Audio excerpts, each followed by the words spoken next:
추정을 해봅니다. 요 70억 인구를 똑같은 비율로 100명으로 줄였습니다. 70억 인구를 똑같은 비율로 해서 100명으로 줄여서 한 마을에 살도록 했습니다. 참 재미가 있겠죠.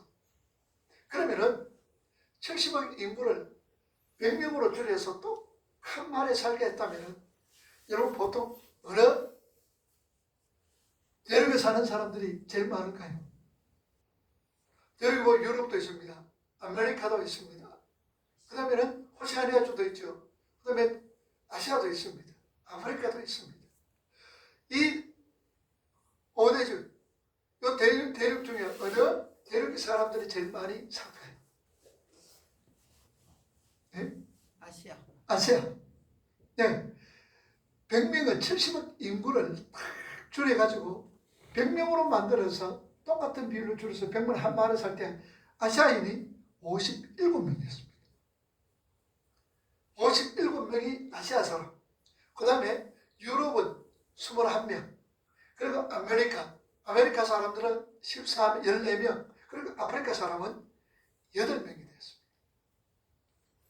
근데 100명 중에서 이 지구상에 있는 100명 중에서 남자가 많을까 여자가 많을까? 여자가요? 그래서 남자가 많아요. 남자는 52명, 여자는 48명입니다. 우리나라도요, 여자 인구보다 남자가 조금 더 많죠. 그래서 52명, 48명이 나왔습니다.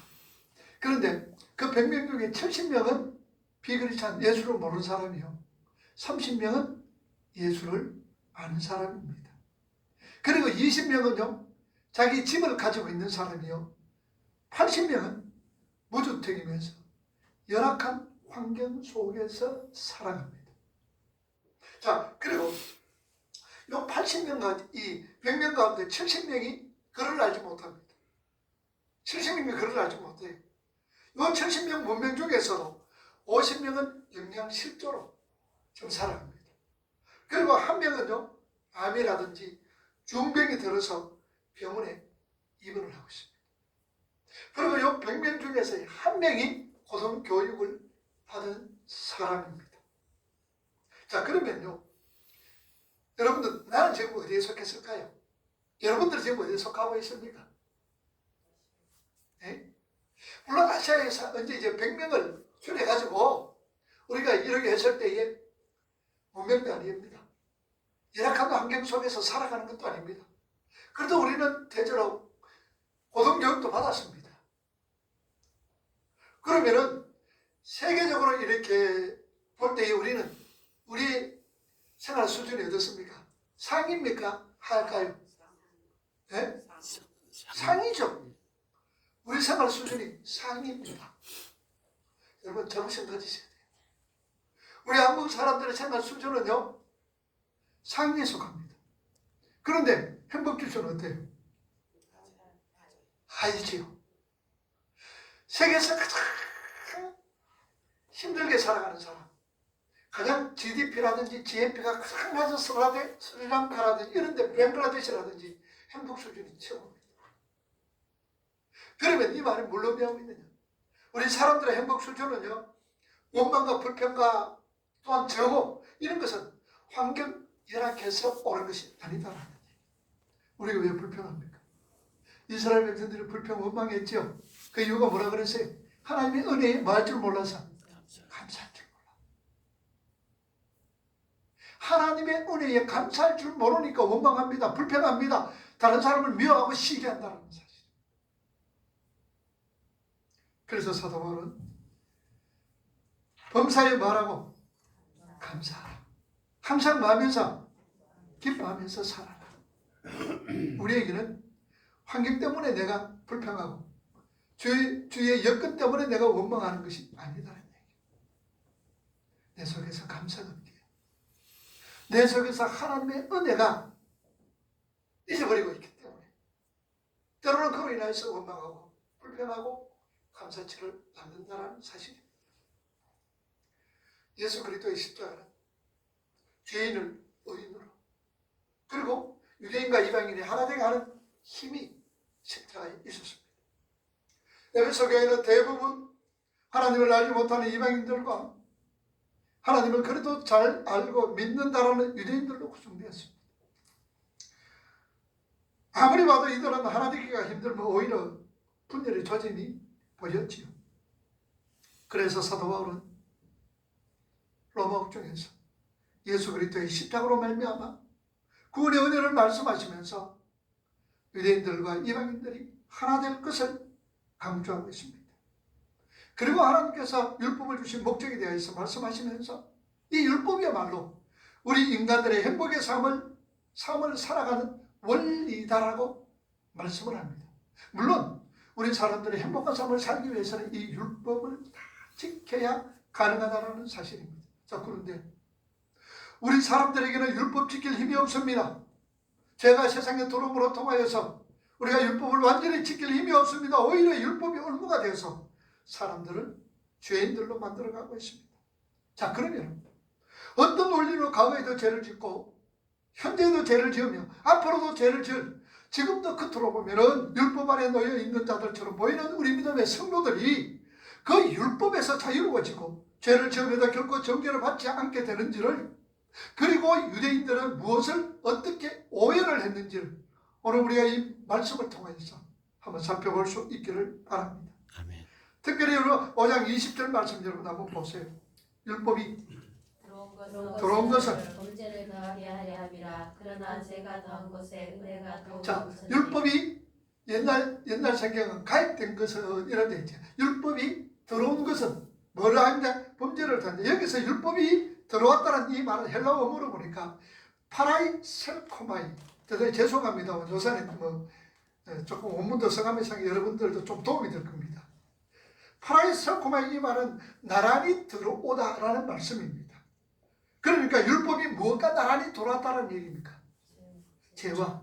그래서 로마서 5장 12절 말씀 한번 보세요. 읽어봅니다. 이러므로 저희가 세상에 들어오고 죄로 말미암아 사망이 들어왔나니 이와 같이 모든 사람이 죄를 지었으므로 사망이 모든 사람에게 이르렀느니라. 죄가 세상에 들어오고 에이 세코마이, 제가 세상에서 들어오고 세코마이, 거기에서 함께라는 파라구스입니다. 여러분 성경 파라티도스, 옆에서 도와준다는 말이에요. 파라는 말은 옆에서 붙었단 말입니다. 그러니까 죄와 함께 들어왔다는 그 의미의 파레이 셀코마이라는 이 단어를 쓰고 있는 거예요. 다시 말하면 인간 세상에 죄가 들어올 때에 뭐와 함께? 율법이 함께 들어왔다라는 말씀입니다. 그리고 그 율법이 죄와 함께 들어와서 한 일이 뭐냐? 죄를 더 증가시켰다라는 말씀입니다. 그래서 20절 오늘 본문 말씀 보세요. 율법이 들어온 것은 뭐를 하기 위해서다? 범죄를 더하게 하는 것이다라고 얘기합니다. 율법이 세상에 들어온 것은 죄와 함께 들어왔는데 범죄를 더하기 위해서다라고 표현하고 있습니다. 여기에 더하게 했다. 더하게 했다. 원문에 보니까 플레온 나조란 말입니다. 플레온 나조란 이 말은 명확하게 하다, 많게 하다라는 그런 뜻을 가지고 있습니다. 그러니 율법이 타락한 우리 인간들에게 죄에 대한 명확한 분별 지식을 주었더라 그 말입니다. 죄와 함께 율법이 들어옴으로 통하여서 그 율법이 죄의 대가 어떤 것이냐, 죄는 이런 것이다라고 명쾌하게 우리에게 말을 했다는 얘기죠. 그래서 율법은 타락한 인간에게 죄에 대한 명확한 분별 지식을 우리에게 주었습니다. 로마서 7장 7절 말씀 한번 보세요. 그런즉 우리가 무슨 말 하리요? 율법이 죄냐 그럴 수 없느니라. 율법으로 말미암지 않고는 내가 죄를 알지 못하였으니 곧 율법이 탐내지 말라 하지 아니하였다면 내가 탐심을 알지 못하리라. 자, 여기서 있는 탐심이라는 말은 에피티메오란 이 말인데요. 단순히 남은 것을 갖고 싶어하는 것 이거 이상으로, 단순히 우리가 남은 것 저거 가지고 싶다라는 이거 일상으로 뭐냐, 간절히 원하고 원하는 마음을 말할 때에 뭐라 그러냐, 탐심이라 그럽니다. 간절히 원하고 저거 그냥 단순하게 이거 갖고 싶다, 저 남은 것 이거 갖고 싶다 아니라 내 속에서 이걸 간절히 원하는 것, 저번에 가져야 되는데 간절히 원하는 걸, 이걸 탐심이라 그럽니다. 그래서 이 탐심이라는 에피티메오란 이 말이 헬라어 하나 더 한 군데 더 기록이 되어 있습니다. 어디에 기록되어 있었느냐? 누가복음 22장 15절 말씀에 기록되어 있습니다. 한번 보세요. 이르되 이르시되 내가 너희와 함께 이월절 먹기를 원하고 원하노라. 요게 요 말씀이 에피티메오란 말입니다. 탐심이다. 이제 우리 주님께서 어떻게 뭐 탐심을 가지고 있겠습니까만도 이렇게 원하고 원하는 것 이런 단어다 그 말입니다. 그런데 자 그래서 율법이 탐내지 말라고 그렇게 말을 안 했다면은 네가 탐심을 알지 못했을 것이다라는 말입니다. 그래서 이 탐심이 죄다라는 건 모를 때는 탐심이 죄인지도 모르죠. 그러면 이 탐심이 율법에 어디에 기록되어 있습니까? 10계명 10번째 계명이죠. 남의 것을 탐내지 말라라는 얘기입니다. 출애굽기 20장 17절 말씀 보세요. 네, 의유세. 이에 전을 받으사 살해하시고 가라사대 이것을 출애굽기 이건 아닌데. 자, 출애굽기 20장에 보면 10계명 계명입니다. 출애굽기 20장 17절 말씀에 보면은 내 이웃의 집을 탐내지 말라. 내 이웃의 아내나 그의 남종이나 그의 여종이나 그의 소나 그의 낙이나 무릇 내 이웃의 소유를 마지 말라. 탐내지 마라 그럽니다. 자, 그러니까 살인하지 말라, 가늠하지 말라, 도둑질하지 말라 이렇게 말씀해놔놓고 10번째에 전부 종합해서 내 이웃의 것을 탐내지 말라라고 말씀을 합니다. 이 10번째 계명은요, 네가 행위로 저지르지 않을지라도, 네가 행동으로 저지르지 아니할지라도 내 마음속에 간절히 원하고 원하는 것, 그것도 율법을 범하는 것이다 라는 것을 지적하고 있다는 사실입니다. 네가 행동으로 옮기지 않더라도 마음으로 그냥 간절히 원하는 거 원한다면 그건 탐심이다라고 율법이 지적하고 있다는 말입니다. 그래서 십계명에서 그렇게 내가 행위로 저지르지 않았더라도 내 속에 그것을 하고 싶고 원하는 마음만 가지고 있어도 죄라고 말하지 않았더라면 그 죄가 안 된다. 죄를 모른다는 얘기죠. 그게 바로 이런 얘기입니다. 어린애들 유치원에 갔습니다. 유치원에 가서 친구 가지고 노는 장난감을 가지고 왔습니다. 유치원애가 유치원 다니다가 가지고 왔어요. 그러면 이 애가 이거 가지고 오는 거 죄란 걸 할까요 모를까요? 모르지요.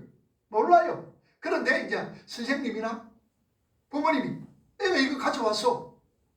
아이고 야야 남은 거 가져오면 그거 잘못된 거야. 남은 거 그렇게 가져오면 죄야 라고 얘기한다면은 이제 이 아이가 남은 거 가져오는 거 죄인 줄 알아요 몰라요? 안다라는 바로 율법 바로 그렇다는 얘기입니다. 바로 율법은 그런 역할을 하고 있는 거예요. 제일 처음에는 모릅니다. 남은 거 가져와도 몰라요. 죄인 줄 모릅니다. 그런데 율법이 야 너 그거 죄야. 너 탐심 그거 죄야 라고 율법이 우리에게 가르친다는 얘기예요. 지적을 해준다는 말씀입니다. 그래서 나는 참 무지무지한 죄인이구나 이라는 것을 알게 되고 이렇게 만든다는 거죠. 그래서 율법이 죄와 함께 들어와서 인간의 죄를 더욱더 명쾌하게 명확하게 확인시켜주는 역할을 한다 그 말입니다. 로마서 7장 8절과 9절 말씀만 보세요. 예수께서 베드로와 요한을 보내시며 가라사대 가서 우리를 위하여 아니야 로마서 오늘 굉장히 잘못 좀 하고 있다. 로마서 지금 누가 뭘 좀 하고 있다. 자 로마서 7장 8절과 9절 한번 찾아봅시다. 로마서 맞아요? 네, 아니에요. 그러나 아니야 로마서 여러분 성경 찾아보세요. 이 말씀이 아니라니까. 그러나 제가 그래요. 로마서 7장 8절과 9절 여러분 성경 찾아보세요. 우리 이 집사님이 저건 잘못. 자 한번 읽어봅니다. 전부 다 이 빌라도 얘기 지금 누가 보면 이 얘기를 계속하고 있다. 자 로마서 7장 8절 시작. 그러나 제가 이를 타서 계명으로 말미암아 내 속에서 온갖 탐심을 이루었나니 이는 율법이 없으면 제가 죽은 것이다. 자 이는 율법이 없으면 죄가 많은 거예요. 죽은 것이다. 9절. 전에 율법을 깨닫지 못할 때는 내가 살았더니 계명의 이름에 제가 살아나고 나는 죽었다. 자 이 말씀이 법이 없으면 죄가 죽은 것이랍니다. 율법이 없으면 죄가 죽은 거예요. 예전에는요 70년도쯤 됐을 거예요. 70년도 초에 우리나라에 뭐 단속하고 있었어요. 이제 70년도 때문에 우리 청년 그렇지 장반 이런 거 단속했을 때예요. 그리고 미니스커트 얼마나 무릎이 얼마나 올라왔는가 자로 딱 재가지고 그 잘못 쓰면은 경찰서 붙여가 훈방 조치 혹은 하룻밤 깜빵 살고 나옵니다. 저도 저 대신동에 연천가고 가다가 장발에 걸렸어요. 장발에 걸려갖고 다시 장발에 걸려가지고 어디 갔냐 서성로 경찰서에 잡혀 들어간 거예요. 그래가지고 이제 신분을 다 얘기합니다. 근데 지금 이제 좀 그게니까 학생이 학교 다니니까 그래서 훈방조치대가 나왔어요. 친구들. 그 친구가 지금은 서울에서 이제 장로로 이제 임직을 받고 또 다 이제 은퇴하는 건데. 그래서 그런 때가 있었어요. 장발 단속을 하고 미니스커트 단속을 하고 그때 양담배 피우면서 또 걸린 거예요. 그런데 요새는 어떻습니까? 양담배가 어디로 지금 광고하고 있어요. 인터넷이라든지 TV로 통해서도 막 광고를 하고 있어요. 그래서 요새는 머리 아무리 길러도 관계없어요. 아무리 짧은 거 입어도 관계없어요. 뭐 수영복 입고 다니도 누가 뭐 합니까? 늘 관계없단 말입니다. 법은 정책되는 거 하나도 없는 거예요. 법은 정책이. 죄는요, 법이 있어야 비로소 죄가 된다는 얘기입니다. 하나님께서 죄와 함께 율법을 주시지 않았더라면 사람은 영원히 죄가 뭔지 알지 못했을 것이고 계속 그 죄 속에서 헤맬 수밖에 없다는 사실입니다. 여러분 여기 이 컵이 아주 깨끗한 물입니다. 그죠? 여러분 제가 이렇게 설명을 많이 하는데 여러분 구정 무슨 물입니까 이거? 설거지하는 통 있잖아요. 기먹물 가는 거 있잖아요. 기먹물 알죠? 기먹물 모르게요. 우리 이거사님 모릅니까? 기먹물 알죠? 옛날 사람들 알잖아요. 물통 이래 물이 기할 때 이래 물통에 물 받아가지고 그게 설거지 하잖아요. 사모여가지고 그냥 아치 이래 씻겨가지고 그다음에 물을 이걸 기먹물이라고 그러잖아요. 여기 보면요, 뭐 음식 찌꺼기가 다 있잖아요. 그런데 가만히 두면은 맑은 물이거든요. 위에는 맑은 물이라. 위에는 물이 맑아 깨끗한 것 같아. 그런데 그 속에서 뭐냐, 젓가락 여기 한번 휘 저으면 어떻습니까? 휘 저으면은 엄청나게 찌꺼기 오만 것 다 찌꺼기가 다 드러나고 얼마나 더러운 물인가를 금방 알 수가 있습니다. 여러분 우리 사람의 삶 속에서 율법이 없다면요, 우리 사람들은요 자기 자신이 그대로 나 괜찮은 사람이야, 나 그런데도 너 괜찮아 이렇게 착각하면서 살아갑니다. 이걸 갖다 뭐냐, 법이 없으면은 죄가 죽은 것이다 라는 말입니다.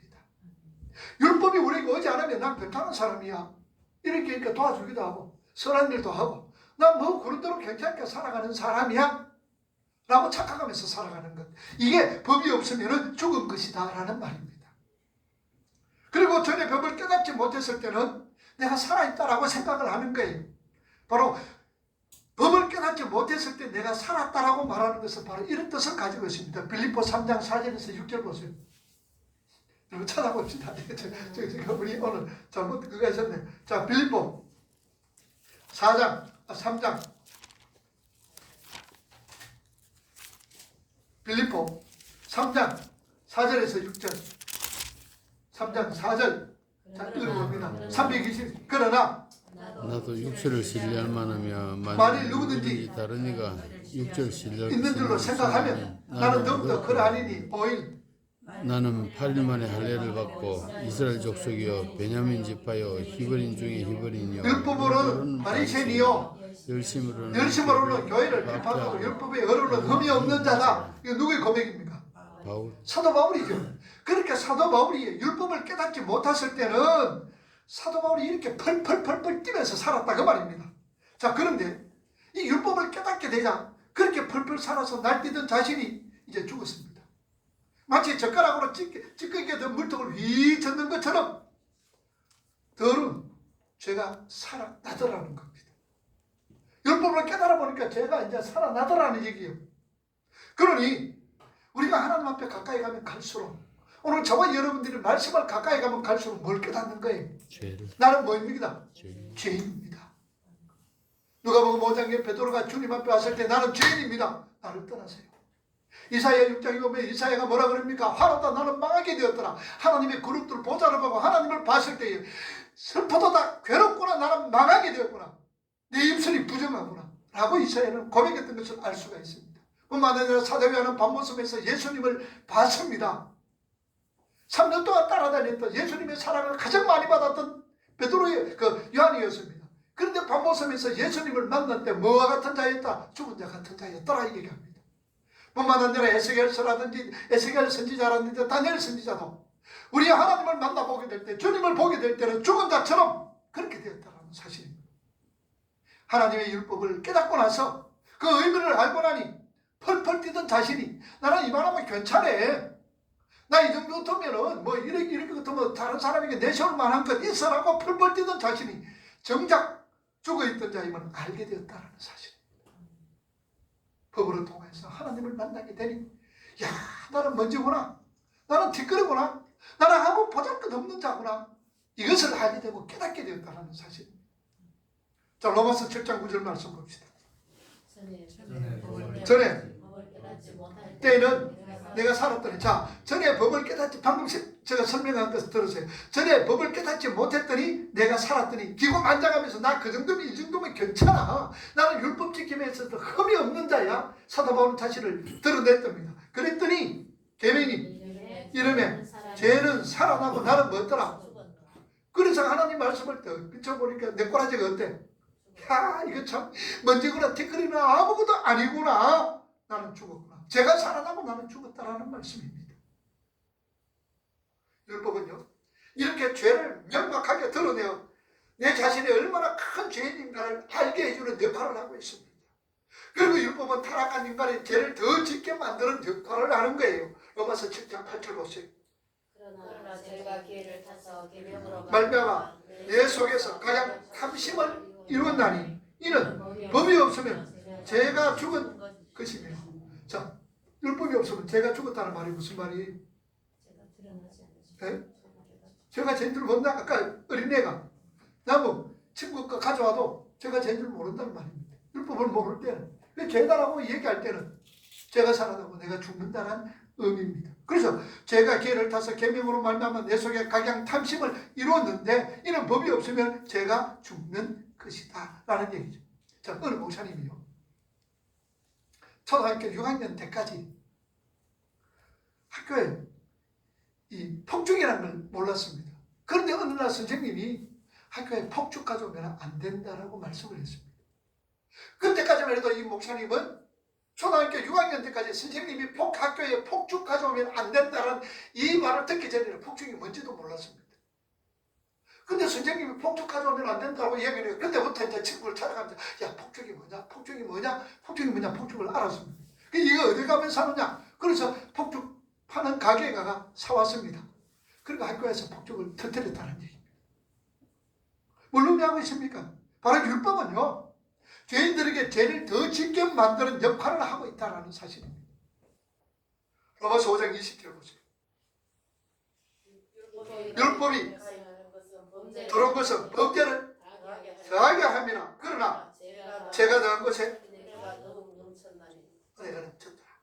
율법은 죄와 함께 들어와서 이런 역할을 하고, 그러나 율법은 그 율법에 대해 살아있는 사람에게만 힘을 쓸 수 있는, 율법에 대해서 살아있는 사람에게만 힘을 씁니다. 그러나 그 율법에 대해 죽은 자들에게는 율법이 힘을 쓸 수가 없는 거예요.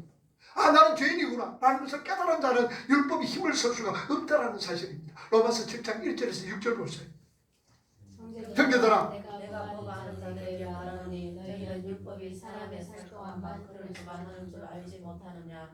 남편인 여인이 그 남편 생전에는 법으로 그에게 매입받으나 만일 그 남편이 죽으면 남편의 법에서 벗어났느니라. 3절 그러므로 만일 그 남편 생전에 다른 남자에게 가면 흥부라 이르되 남편이 죽으면 그 법에서 자유케 되나니 다른 남자에게 갈지라도 흥부가 되지 아니하느니라. 4절 그러므로 내 형제들아, 너희도 그리스도의 몸으로 말미암아 율법에 대하여 죽임을 당하였으니 이는 다른이 곧 죽은 자 가운데서 살아나신 이에게 가서 우리로 하나님을 위하여 열매를 맺히게 하려 함이라. 5절 우리가 육신에 있을 때에는 율법으로 말미암는 죄의 정력이 우리 지체 중에 역사하여 우리로 사망을 위하여 열매를 맺게 하였더니 이제는 우리가 멸된 것에 대하여 죽었으므로 율법에서 벗어났으니 이러므로 우리가 여기에 새로운 것으로 섬길 것이요 의미를 묵은 것으로 아니할지니라. 분명 타락한 사람은요, 율법 아래 태어납니다.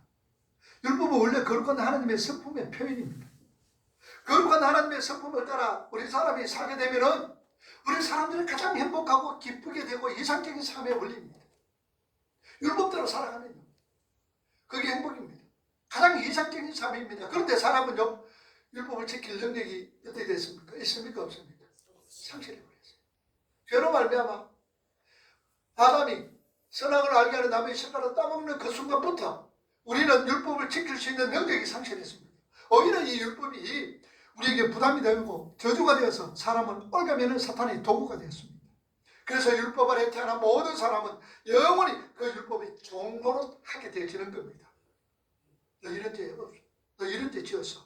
너 이런 죄 지었어. 계속 율법이 뭡니까? 우리 고소하고 있습니다. 너 이런 죄 지었잖아. 율법으로 통하여서. 너 이런 죄 지었잖아. 계속 우리를 고소하고 있습니다. 자, 그래서 하나님은요, 영원히 율법을 지킬 수 없으면서 이 율법으로부터 정죄만 받는 사람들, 이 모든 인생들은 다 정죄만 받습니다. 너 그런 죄, 이런 죄, 이런 죄 지었잖아. 이렇게 정죄받는 사람들 중에서 며칠을 창세전에 택하신 하나님의 백성들을 골라서 그리고 몽땅 예수 그리스도 안에서 넣어서 같이 죽게 해버렸어. 오늘 여러분들 율법이 너 이런 죄 지었잖아. 이런 죄 지었잖아. 너 그런 죄인이야. 라는 그런 사람들, 모든 사람들 속에서 하나님께서 특별히 우리를 딱 골라가지고 창세전에 택한 하나님의 백성들을 딱 골라서 어디에서? 예수 그리스도의 십자가에 죽음에서 그 같이 넣어서 죽게 해버렸다는 사실입니다. 자, 그래서 율법이 종이었던 그들, 오늘 저와 여러분들 율법이 종이 되었던 우리들이 율법으로부터 뭐가 됐냐? 자유로워진 거예요. 율법으로부터 자유로워집니다. 로마서 7장의 이야기가 바로 그 얘기입니다. 바로 그 얘기입니다. 남편 있는 여인이 남편이 살아있는 동안에는 법적으로 그 남편에 매여 다른 사람들과 결혼할 수가 없습니다. 그러나 남편이 죽으면 그 여인은 자유롭게 되어서 다른 남자와 결혼할 수 있게 되었다는 거죠. 그러니까 우리가 율법하고 이혼하고 예수 그리스도와 결혼하기 위해서는 우리가 율법에 대해서 뭐 해야 됩니까? 죽어야 되는 거예요. 우리가 율법에 대해서 죽어야만이, 그래야 율법과의 관계가 끝나버리는 거예요. 율법과 관계가 끝나버립니다. 둘 중에 하나가 죽으면 그 관계가 끝나는 거죠. 자, 그래서 하나님께서 우리를 예수 그리스도 안에서 넣어서 죽여버리고 다시 하나님께서 창조하셔서 예수 그리스도와 결혼시켜버린 거예요. 그래서 성도는 어린 양의 신부가 되어지는 겁니다. 세상의 모든 사람들, 그 안에 있는 사람들은 모든 사람이 죄를 범하였으며 하나님의 영광에 이르지 못했더라. 모든 사람은 죄인인 거예요. 그래서 율법은 우리를 정죄하는 거예요. 고소하는 거예요. 하나님 앞에 고소하는 거예요. 그런데 하나님께서는 얼마나 택하여서 창세전에 택한 우리들을 몽땅 알았다. 몽땅 예수 그리스도의 십자가 죽음에 넣고, 그리고 예수께서 부활하실 때에 우리를 다시 살리셨습니다. 이제는 율법과 상관이 없습니다. 이제는 율법 아래 죽은 자들입니다. 그래서 우리는 율법에서 자유로워졌습니다. 법에 자유로워졌습니다. 진리가 너희를 자유케 하리라. 우리는 자유로워졌습니다. 예수 그리스도의 십자가를 통해서 자유로워졌습니다. 그런데 아직까지 그 율법에 모여가지고 하나 율법을 지킨다고 노력하고 힘쓰고 애쓰는 사람들이 있습니다. 그 사람들이 누구예요? 오늘날 우리 이 교회 안에서 안식교인들 그런 거예요. 그들은 율법을 지금 구약을 지키고 있는 거예요. 율법을 가지고 구원받으려고 그러는 거예요. 그래서 우리가 안식교회단들이 잘못되었고 이단이다라는 거예요. 율법은 끝났는 거예요. 어디서 통하여서 예수 그리스도의 십자가로 통하여서 몽땅 하나님이 그 안에 잡아넣어서 죽게 하시고 그 다음에 살려주셨어요. 그리고 우리를 누구의 신부로? 어린 양의 신부, 예수 그리스도의 신부로 하나님께서 세워주셨다는 말씀입니다. 이게 얼마나 감사합니까? 여러분, 망명이라는 게 있죠. 망명이 뭡니까? 망은 망할 망자에다가 생명 명자입니다. 자, 망명은 우리가 이 나라에서 못 살아. 이 나라에 살 수가 없어. 그래서 다른 나라에 가서 그 사람이 그 나라 사람이 되는 겁니다. 그래서 죽을 망자, 목숨 명자입니다. 이제까지 살고 있던 내 나라, 우리 대한민국이라고 생각합니다. 내 나라, 대한민국, 나라, 이게 내 나라다라고 생각했던데 이 나라에서는 내가 죽고 나는 이제 다른 나라 사람이 된 거, 필리핀 사람이 된다든지 뭐 말레이시아 사람, 미국 사람이 되어서 사는 것, 이게 망명이다 말입니다. 그런데 예전에 살던 나라고 이제는 어떻게 할 수가 없어요. 망명된 사람. 내가 미국 사람이 되었으면은 이제는 한국의 법이 미국 사람 된 나를 갖다가 어떻게 할 수가 없다 그 말입니다. 그렇게 하나님의 백성들은, 오늘 저와 여러분들은 율법에 대해 죽어버렸습니다. 그러니 이제 우리 율법에 대해 죽었기 때문에 율법이 우리를 붙들고 죄를 더 짓게 만들거나 고소할 수가 있다 없다? 없다. 이제는 고소할 수가 없어요. 율법이 우리를 잡고 그냥 그 속에서 들어갈 수가 없습니다. 우리의 구원은요 차고 넘치는 은혜에서 비롯되었습니다. 그래서 에베소 2장 8절에 뭐라 그럽니까? 너희가 그 은혜로 인하여 믿음으로 말미암아 구원을 얻었다. 이는 너희에게서 난 것이 아니요 하나님의 선물이다. 행위에서 난 것이 아니니 아무도 자랑하지 못하게 하려 한다. 율법은 지킴으로 행위를 함으로 통해서 산다라고 얘기죠. 오늘 본문 말씀 다시 한번 봅시다. 로마서 5장 20절과 21절 다시 한번 봅시다. 율법이 가입한 것은 목세를 더하게 하려 함이라. 그러나 죄가 더한 것에 은혜가 더욱 넘쳤나니 이는 죄가 사망 안에서 막노릇한 것 같이 은혜도 또한 의로 말미암아 막노릇하여 우리 주 예수 그리스도로 말미암아 영생에 이르게 하려 함이다. 죄가 더한 것에 자 여기 죄가 더한 것에 이 말은요 이거 더한다 이 말은 원문을 보니까 플레온 나조란 말입니다. 원문을 찾아보니까 아주 많다. 죄가 더한 곳에, 죄가 많은 곳에라는 의미입니다. 그런데 죄가 그렇게 아주 많은 곳에 뭐가 넘치는 거예요? 은혜가 넘쳤다라고 여기서 넘쳤다라는 이 말은 페리슈오라는 이 말인데요 차가 흘러 넘쳤다라는 얘기. 그 죄가 엄청나게 많은 곳에 하나님의 은혜가 뭐하고 차고 뭐였더라? 넘쳤다라는 얘기입니다. 넘쳤다는 얘기. 그렇게 망가지고 훼손된 것을 그냥 그대로 고치는 정도가 아니라 아예 녹이서로 못 쓰게 되어 버려야 할 것을 상상도 할 수 없는 다른 새 것으로 만들어주는 것, 이것이 은혜가 넘쳤다라고 얘기하는 거예요. 어떤 말이요? 수해로 인하여서 완전 폐허가 되었습니다. 이 말에는 수백 년 동안 사람들이 살았습니다. 읽어놓은 말이었습니다. 얼마나 애착이 갑니까? 그래서 수해로 인하여서 그냥 완전 폐허가 되어버렸습니다. 그 말을 원상복귀시키는 것도 큰 은혜의 기적입니다. 그런데 그렇게 폐허된 마을에 대구시와 같은 의리의리한 큰 도시를 세워주는 것, 이게 바로 은혜가 넘쳤다, 은혜의 왕노릇이다라고 표현을 한다 그 말입니다. 우리의 구원은요 바로 그런 것입니다. 오늘 저와 여러분들의 구원은요 이렇게 하나님의 은혜가 넘쳤다는 얘기예요. 은혜는 천주교가 주장하는 인간의 행동을 이렇게 보좌하는 것 정도로 생각하는 건 아닙니다. 은혜는요, 그래서 천주교에서는 뭐라 그럽니까?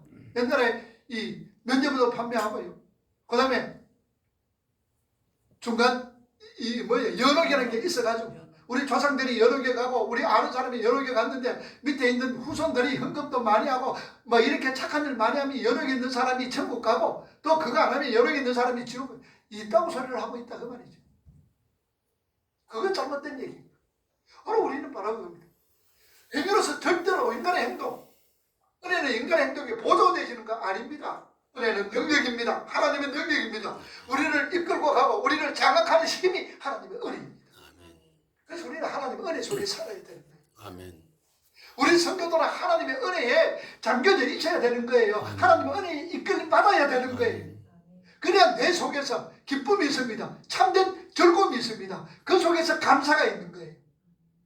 우리가 은혜 생활을 못하면요, 돌아보면 불편할 것밖에 없잖아요. 내가 은혜 속에 살지 못하면요, 원망할 것밖에 없어요. 그래서 여러분들 자꾸 원망이라고 불평하면 내 지금 은혜하고 조금 멀리 있구나라고 생각하면 틀림이 없습니다. 하나님의 은혜는 능력입니다. 우리를 행복하게 합니다. 우리를 기쁘게 합니다. 우리를 즐겁게 합니다. 우리를 감사하게 하는 거예요. 그래서 사도 바울은 뭐라 그러니까 항상 뭐하라? 기뻐하고 범사에 뭐하라? 감사하라는 거예요. 은혜 받은 자는 그렇게 살아갈 수가 있는 거예요. 항상 감사할 수가 있습니다. 은혜 속에서 있는 사람은요 항상 감사하는 거예요. 어떻게 우리가 항상 기뻐할 수 있습니까? 어떻게 우리가? 그런데 은혜 속에 살아가는 사람은 기뻐할 수가 있는 거예요. 항상 기뻐합니다. 그래서 은혜는 능력이다라는 사실, 우리를 장악하고 이끌어가는 힘입니다. 그런데요, 유대인들이 그런 율법을 잘못 이해하고 그 율법을 지켜서 하나님께 나가려고 그러는 거예요. 이런 율법이 몇 개라 그랬어요? 몇 가지라 그랬어요? 613가지 율법입니다. 하라는 거 몇 가지? 하라는 거 248. 하지 말라는 거 365. 하라는 거 몇 개? 248. 하지 말라는 거 365. 하루에 하나씩 하지 마라 그 말입니다. 그런데 이것이 이 율법이 613가지 율법을 바리새인들이나 유대인들은, 유대주의자들은 이거 잘 지키기 위해서 몇 가지 장로들의 전통과 의전을 합쳐서 몇 가지라 그랬어요? 2134개. 이걸 다 지켰다니까요. 사도 바울이 이걸 다 지켰다니까요. 그래서 나는 율법으로 흠이 없는 자라고 얘기합니다. 2134개를 다 지키는 거예요. 그런데 주님 앞에 버지기로 욕을 먹었잖아요. 뭐라 그럽니까? 주님 이 독사 새끼들아 왜 그랬어요? 그렇게 잘 지켰는데 자기 의가 나타나기 때문에, 내가 나타나기 때문에 그런 거예요.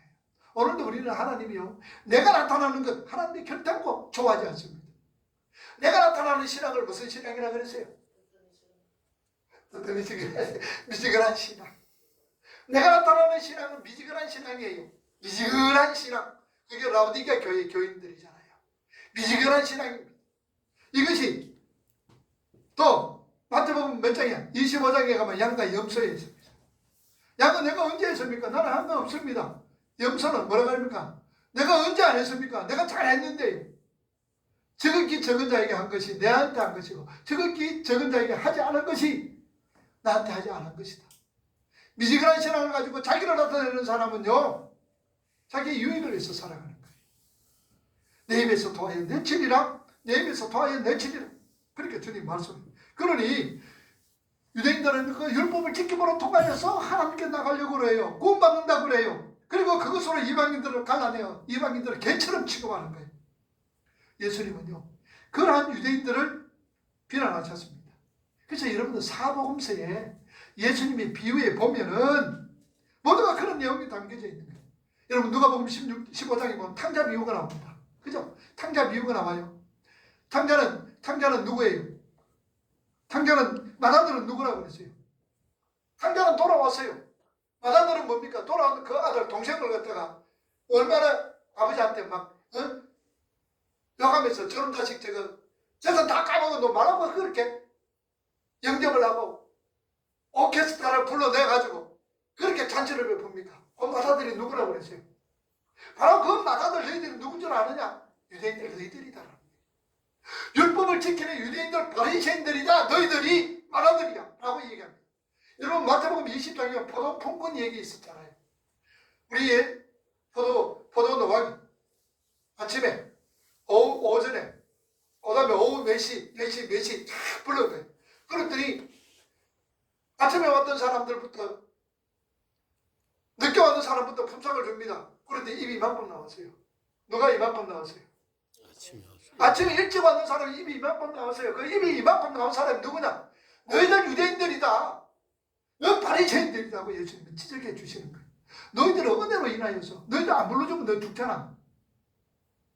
빨리 부르는데 늦게 부르는데 너희들이 불러줌에 대해서 감사하지. 왜 너희들이 너희 일행 가치를 드러내려고 그러느냐. 너희들이 유대인들이라고 얘기합니다. 누가복음뿐만 아니라 10장에 선한 사마리아 비유가 나옵니다. 그게 사마리아 사람들을 이렇게 강동한다 그 남자를, 그 유대인을 제사장과 레위인들은 도망가 버립니다. 그 사람이 누구라고 그랬어요? 바로 너희들 유대인들이야. 강동하는 나도 유대인이요.